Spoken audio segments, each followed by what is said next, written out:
Pozri sa, ako varím talianske cestoviny v obytnej dodávke.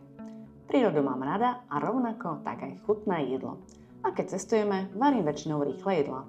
Dnes vám ukážem recept na špagety s baklážanom a paradajkou. Potrebujeme slaninu, cesnak, baklážan, paradajky z konzervy. Slaninu nakrájem na kocky, dám ju pomaly restovať do hrnca. Cesnak nakrájem na plátky. Baklážan na kocky. Keď je slanina orestovaná, pridám cesnak a restujem 2 minúty. Potom pridám baklážan a dobre premiešam.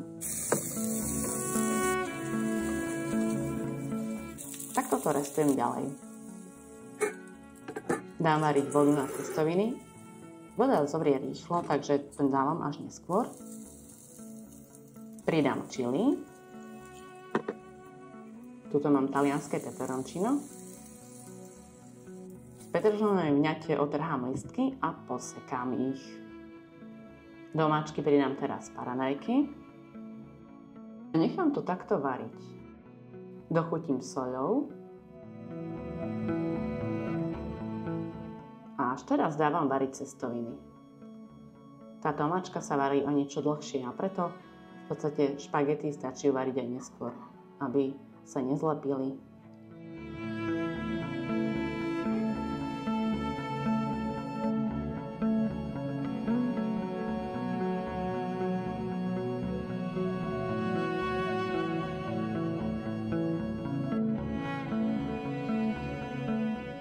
Kuchyňa je malá, no aj tak tu varím rada. Uvarené cestoviny pridám do máčky a dobre premiešam. Takto to bude chutiť oveľa lepšie. A toto je tajný trik. Pridám pár kvapiek olivového oleja. Bude to dokonalá chuť.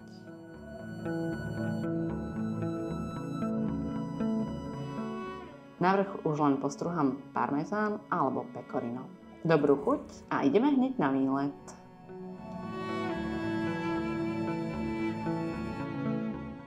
A ako to máš ty? Vychutnávaš si dobré jedlo každý deň?